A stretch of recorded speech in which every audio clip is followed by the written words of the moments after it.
Por volta das 10h30 da noite de 7 de março, uma terça-feira, o presidente da República Federativa do Brasil recebeu na residência oficial a visita de Joesley Batista, dono de uma empresa investigada em 5 inquéritos. Naquele encontro, tarde da noite, ao abrir as portas do Palácio do Jaburu, Michel Temer abriu também o caminho para Joesley conseguir o acordo de delação premiada que tanto queria. Porque o empresário tinha com ele um gravador. A conversa de Joesley Batista com o presidente Michel Temer durou cerca de 40 minutos. Em nenhum momento ele parece desconfiar que estava sendo gravado. No pedido de abertura de inquérito, a Procuradoria-Geral da República faz uma análise desse áudio. Michel Temer demonstra preocupação, afirmando: tem que tomar cuidado, é complicado, quando Joesley fala que perdeu contato com o ex-ministro Gedel Vieira Lima. Em seguida, Joesley afirma que tem procurado manter boa relação com o ex-deputado Eduardo Cunha, mesmo após a sua prisão. Temer fala que Cunha pediu a ele que intercedesse no Supremo Tribunal Federal em seu favor. E Temer, então, completa que só tem interlocução com 2 ministros da corte. Temer prossegue dizendo que Cunha tentou trollar com as perguntas que fez na qualidade de testemunha e confirma a necessidade de boa relação com Eduardo Cunha. Tem que fazer isso, viu? Joesley fala então que a propina está sendo paga todo mês. O áudio tem qualidade baixa. Primeiro dizer assim, estamos juntos aí, se eu precisar de mim, viu? Me fala. Eu te ouvi um pouco, presidente. Como é que o senhor está nessa situação toda aí, Eduardo? Não sei o que, O Eduardo resolveu me fustigar, né? Você viu que... Eu não sei, como é que está essa relação? Então, você está esperando na hora da defesa, o Moro indeferiu 21 perguntas dele e não tem nada a ver com a defesa dele. Era para me trutar. Eu não fiz nada por aqui, no Supremo Tribunal Federal. Posso falar? 1, 2, totalidade. E tá aí, rapaz. Eu queria falar assim, muito aqui dentro do possível, eu fiz o máximo que deu ali, zerei tudo, o que tinha de alguma pendência daqui para ali, zerou, liquidou tudo, e ele foi firme em cima, ele já estava lá, veio, cobrou, pronto, acelerei o passo e tirei da frente. Tem um outro menino, o companheiro dele que está aqui, né, aí que o Gedel sempre estava. Não.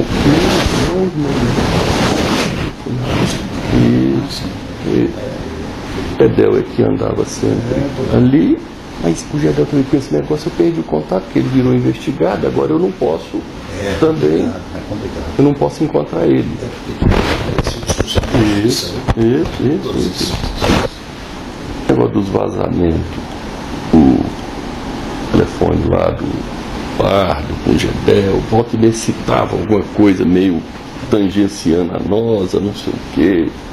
Eu estou lá me defendendo. Como é que eu mais ou menos dei conta de fazer até agora? Eu estou de bem com o Eduardo. Tem que manter isso. Todo mês também. Eu estou segurando as pontas, estou indo. Os processos, eu estou meio enrolado aqui, né? No processo, sim. Joesley passa então a contar como vinha tentando interferir nas investigações. E num diálogo com o presidente da República, fala abertamente que vinha usando juízes e procuradores em seu benefício. É investigado, eu não tenho ainda denúncia. Isso, não tenho denúncia. Aqui eu dei conta de um lado do juiz, dá uma segurada, do outro lado o juiz substituto, que é um cara que fica segurando os dois, ou eu consegui botar dentro da força-tarefa, que também está me dando informação, e lá que eu estou para dar conta de trocar o procurador que está atrás de mim. Se eu der conta, tem um lado bom e um lado ruim. Com essa gravação na mão, Joesley, que já era alvo da Lava Jato e de outras investigações, bateu a porta do Ministério Público Federal. Foi oferecer uma colaboração premiada aos procuradores e ainda se dispôs a fazer mais gravações. Essa foi a primeira vez que a Lava Jato usou o que a Polícia Federal chama de ação controlada. Quando a polícia deixa, por exemplo, que uma mala cheia de dinheiro de corrupção seja entregue a um destinatário e assim registra a prova do crime. Esse tipo de ação foi feita 7 vezes pela Polícia Federal nessa investigação para comprovar as denúncias trazidas por Joesley Batista. Nessas ações foram distribuídos cerca de 3 milhões de reais em propinas. Na conversa que Joesley gravou no início de março, o presidente Michel Temer revelou ao empresário uma informação que para os investigadores pareceu um vazamento. Que o Banco Central iria cortar a taxa de juros básica da economia, a Selic, em 1 ponto percentual. Na primeira reunião do Comitê de Política Econômica do BC, após a conversa, a decisão foi reduzir em 1 ponto percentual a taxa de juros. A economia está bem, vai ter que baixar o juro rápido, porque a expectativa foi muito rápida, né? A reversão da expectativa. Eu estou pensando, não, mas já desce mais um, vai descendo responsavelmente. Hoje, sim.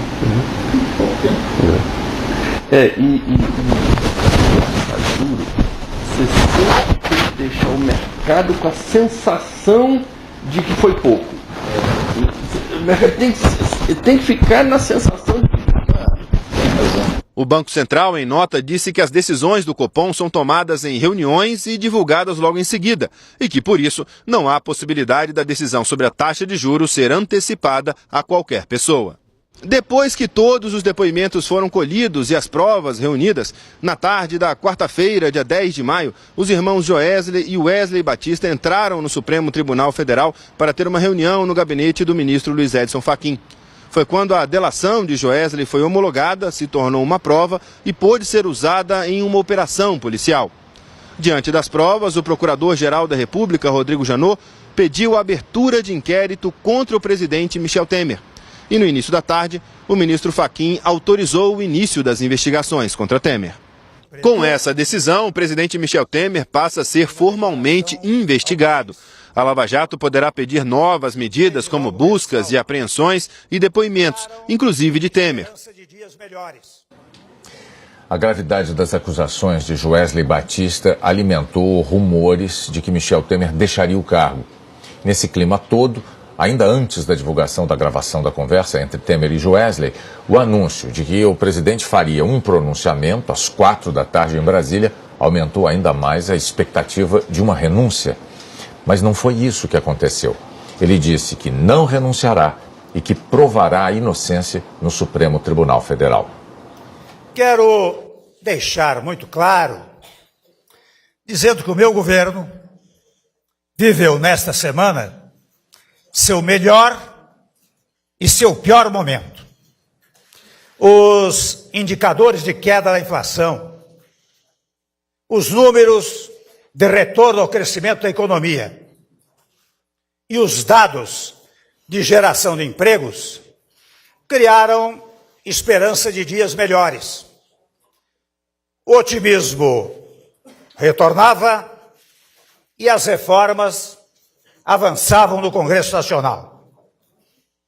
Ontem, contudo, a revelação de conversa gravada clandestinamente trouxe de volta o fantasma de crise política de proporção ainda não dimensionada.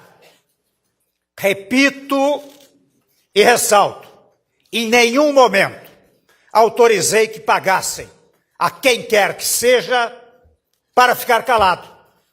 Não comprei o silêncio de ninguém, por uma razão singelíssima, exata e precisamente porque não temo nenhuma delação. Não preciso de cargo público, nem de foro especial. Nada tenho a esconder. E por isso, quero registrar enfaticamente a investigação pedida pelo Supremo Tribunal Federal será território onde surgirão todas as explicações.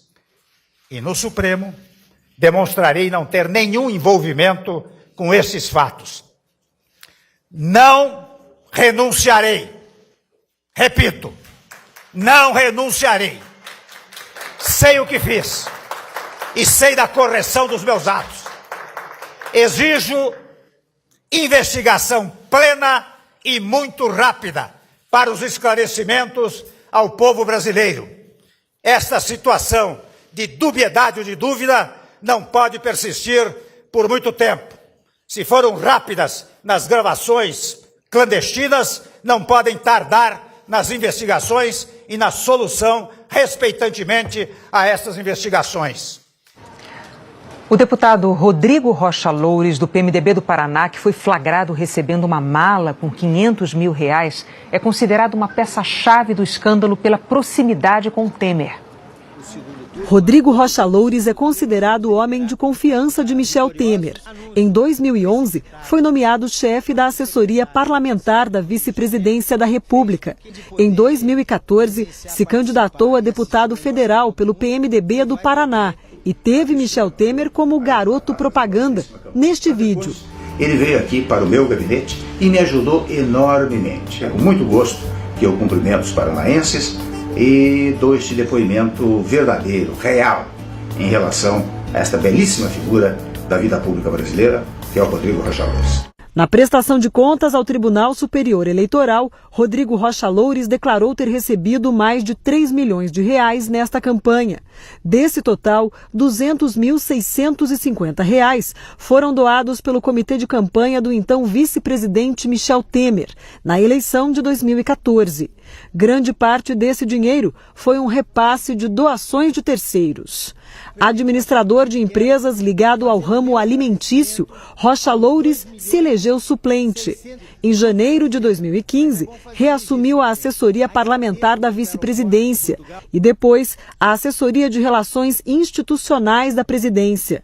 Em setembro do ano passado, Loures foi nomeado assessor especial do gabinete pessoal do presidente da República, Michel Temer. Com a nomeação de Osmar Serralho para o Ministério da Justiça, Rocha Loures voltou à Câmara dos Deputados. Ele tem 50 anos e está no segundo mandato na Câmara Federal. O Supremo Tribunal Federal determinou o afastamento de Rocha Loures das funções de deputado federal. O pedido de prisão foi negado pelo ministro Edson Fachin, mas a Justiça autorizou busca e apreensão em endereços ligados a Rodrigo Rocha Loures, em Curitiba. Os policiais estiveram na casa da ex-mulher dele, que fica num condomínio fechado, e também neste prédio onde Rocha Loures estaria morando atualmente. A polícia não informou o que foi apreendido. A defesa do deputado afirmou que, apesar da divulgação parcial de alguns trechos, aguarda ter acesso ao teor da investigação contra ele para então se manifestar. Informou ainda que Rodrigo Loures está à disposição das autoridades para prestar todos os esclarecimentos. No Palácio do Planalto, o dia foi tenso. Desde ontem, o presidente e seus ministros mais próximos fazem reuniões para avaliação dos estragos provocados pela delação do dono da JBS. Passava de 10h30 da noite de ontem quando aliados, assessores e o presidente Michel Temer saíram pela garagem subterrânea do Planalto. A frente do palácio estava cercada por manifestantes contrários a Temer. Houve confusão e queima de pneus no meio da praça. A polícia teve que usar gás de pimenta, mas a essa altura o presidente já estava no Palácio do Jaburu. A única reação dele foi uma nota divulgada pelo Planalto, que não respondeu à denúncia de que Temer deu aval para pagamentos que Joesley Batista já vinha fazendo para garantir o silêncio de Eduardo Cunha. A nota afirma que o presidente jamais solicitou pagamentos para obter o silêncio do ex-deputado Eduardo Cunha e não participou nem autorizou qualquer movimento para evitar delação do ex-parlamentar. A nota confirmou o encontro de Temer com o empresário Joesley Batista no começo de março, mas negou que tenha havido algo que comprometesse a conduta do presidente da República. Ontem à noite ainda, o presidente fez uma longa reunião com seus ministros mais próximos. Segundo fontes do governo, o presidente tentou explicar o contexto do encontro que teve com o dono da JBS dentro do Palácio do Jaburu. Pelo menos 20 pedidos de audiência já haviam sido negados e Joesley Batista conseguiu marcar o encontro depois de ligar diretamente para o presidente. Na reunião com os ministros, Temer desabafou. Ou o que vocês queriam que eu falasse? O cara tinha dito que estava com dó da família de Eduardo Cunha e estava dando uma ajuda a eles. O que eu ia dizer? Não ajuda? Os ministros mais próximos disseram que não sabiam da existência desse encontro do presidente com Joesley Batista. E nos bastidores foram além. Disseram que o encontro foi um erro brutal. O esforço do Planalto agora é tentar não deixar o governo parar.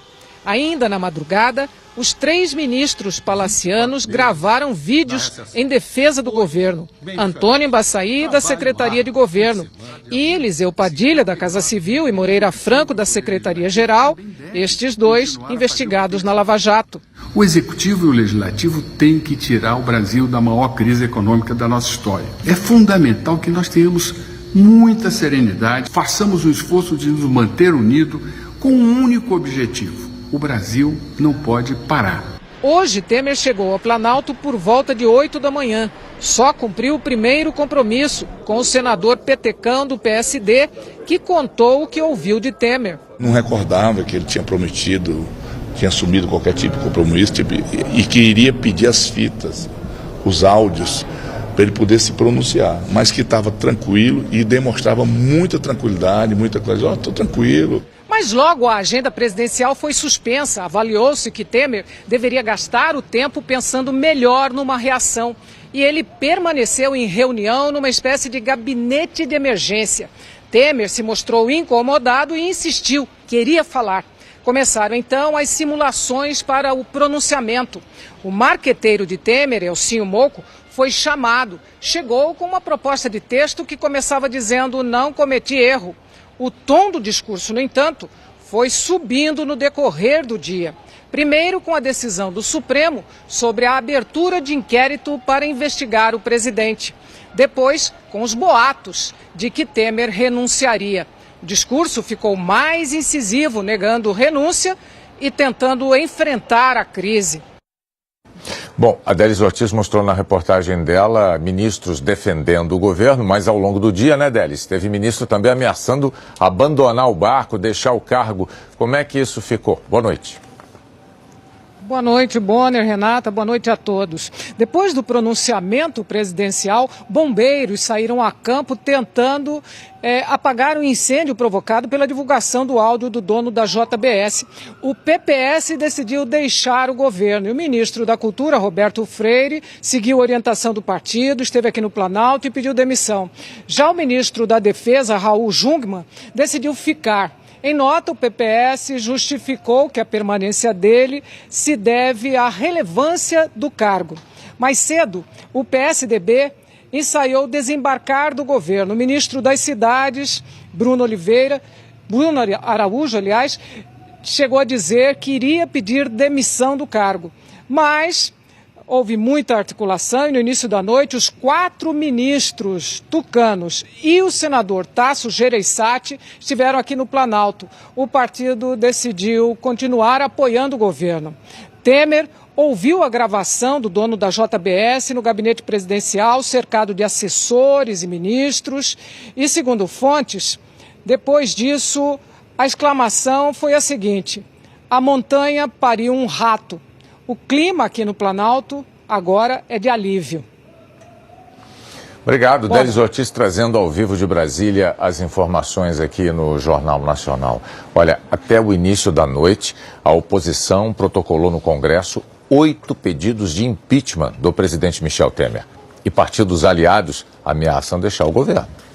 No Senado, na Câmara, reformas como a trabalhista e a da Previdência estavam sendo discutidas. Com a delação, parou tudo. Ontem à noite, parlamentares de oposição chegaram a comentar nos plenários a reportagem do jornal o Globo. Os presidentes do Senado e da Câmara encerraram as sessões, evitando os debates. O presidente do Senado, Eunício Oliveira, do PMDB, mesmo partido de Michel Temer, se recusou a fazer qualquer comentário. Gente, eu não vou falar sobre esse assunto, não adianta. Não tenho comentário a fazer, não me cabe nessa matéria. Em seguida, alguns parlamentares foram assistir ao Jornal Nacional. Hoje, nem Eunício, nem o presidente da Câmara, Rodrigo Maia, vieram ao Congresso. Com muita negociação, o governo conseguiu aprovar a reforma trabalhista aqui na Câmara e estava contando os votos para votar a da Previdência. Hoje, o relator dela, o deputado Arthur Maia, do PPS, disse que não há mais como o texto avançar. O relator da reforma trabalhista no Senado, o senador Ricardo Ferraz, do PSDB, foi na mesma linha. Anunciou que o calendário da reforma está suspenso, que a prioridade agora é discutir a crise provocada pela delação. E essa é a conclusão de muitos parlamentares, que no mínimo o calendário de votações vai se alongar muito, que vai tudo atrasar. E o dia foi de reuniões, partidos decidindo o que fazer a partir das delações, com aliados já falando em deixar o governo. O PSDB, que tem 4 ministérios, reuniu a bancada na Câmara. Decidiu não decidir nada por enquanto, esperar. A bancada de deputados federais do PSDB decidiu que nós vamos aguardar agora os vídeos, né, solicitando a quebra do sigilo para que a gente possa aferir o material. Em comprovando o material, a bancada solicita a saída dos ministros do PSDB. Já a oposição vai tentar impedir qualquer votação à espera de que Michel Temer deixe a presidência. À tarde, quando ele anunciou que não iria renunciar, o plenário da Câmara estava quase vazio, mas houve reações opostas. Eu acho lamentável o pronunciamento do presidente Temer, porque não só o áudio é gravíssimo, quer dizer, um presidente da República, num momento desse difícil para o Brasil, participar de alguma forma, autorizando o silêncio de um condenado pela Lava Jato. Como é que um presidente conduz o Brasil nesta circunstância, sendo investigado pela Suprema Corte? É de muita dificuldade. Uma fala altiva de um homem até indignado, por ter sido vítima, digamos, de uma cilada, de uma armação, mas que tem convicção da sua inocência e que se predispõe, né, obviamente deseja, pede que tudo seja investigado, porque ele tem a certeza de que ao final de uma investigação séria restará comprovado que ele não tem culpa nenhuma em relação a isso que lhe acusam. Até o início da noite já eram 8 pedidos de impeachment de Temer. Um deles foi apresentado em conjunto por 6 partidos de oposição.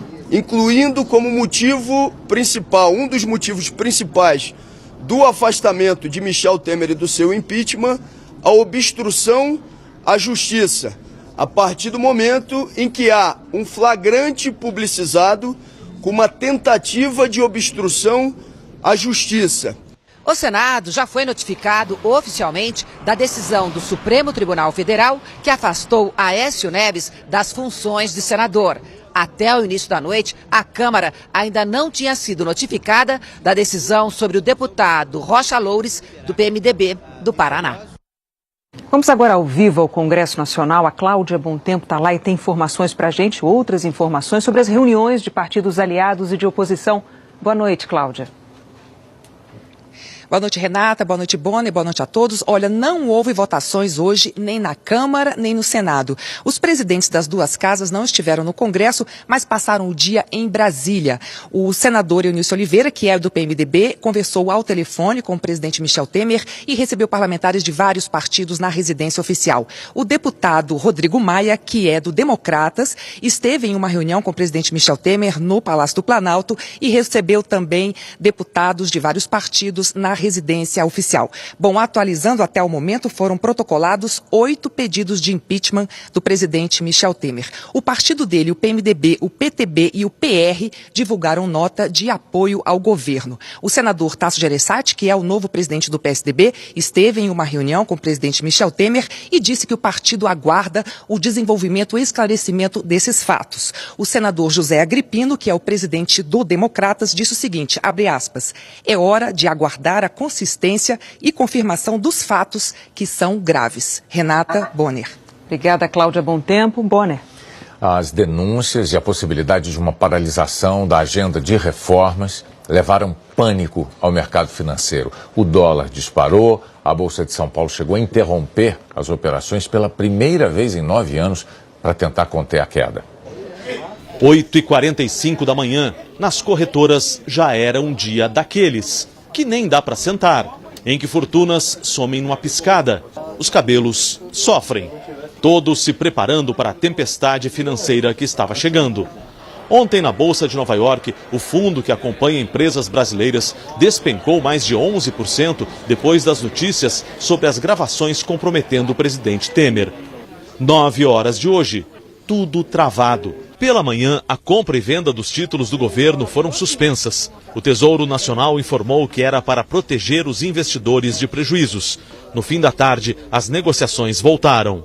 Os negócios nos contratos de dólar não andavam. Ninguém queria vender a moeda americana. Quem tem dólar fica com ele guardado, né? E quem está procurando vai achar um preço muito, mas muito alto. 9h30. O Banco Central anunciou um leilão para vender a moeda americana. Não foi suficiente. Ao longo do dia, foram 4 leilões, quase 4 bilhões de dólares para tentar segurar a cotação. 10 horas, a Bolsa de Valores abriu. Já está lá a tua ordem, pode ficar tranquila. Abriu o mercado, você já vende. E todas as ordens eram para vender ações. Liquidação total. E loucura. São 10 horas e 20 minutos e a queda no índice Bovespa se acentuou. A gente pode ver aqui na tela, olha só, uma linha reta. Neste momento, menos 10,47%. Com isso, foi acionado o Circuit Breaker, que é um sistema da Bolsa de Valores que paralisa as negociações quando este percentual cai mais de 10%. Nesta outra tela, a gente pode ver o motivo. Olha só, o percentual de queda das principais ações brasileiras. Menos 41%, menos 24%, menos 24%, tudo no vermelho. O mercado está congelado, ninguém vai poder fazer nada, só daqui a meia hora vai voltar as negociações. Foi a primeira vez que isso aconteceu em 9 anos. A última foi em outubro de 2008, no auge da crise econômica mundial. Meio-dia, hora do almoço, no único lugar possível. E não dava para tirar o olho da tela. Você já tinha passado por um dia assim? Não, desse jeito não. O Ibovespa subiu um pouco, mas andava de lado. Os investidores esperavam os desdobramentos da crise política para fazer suas apostas. 4 horas e 10 minutos, aqui na corretora está todo mundo de olho na tela, só que agora naquela lá. O presidente Temer está começando a falar e nós vamos acompanhar a reação dos investidores na Bolsa e no dólar. A moeda americana fechou cotada a R$ 3,38, alta de quase 8%. A bolsa, que estava numa leve recuperação, acentuou a queda e fechou em menos 8,8%. Um dia daqueles. Estamos trabalhando para acalmar os mercados, para atravessar esse período, e é um trabalho contínuo, um trabalho sereno, um trabalho firme. A seguir, as manifestações de protesto nas ruas depois das denúncias contra o presidente Temer.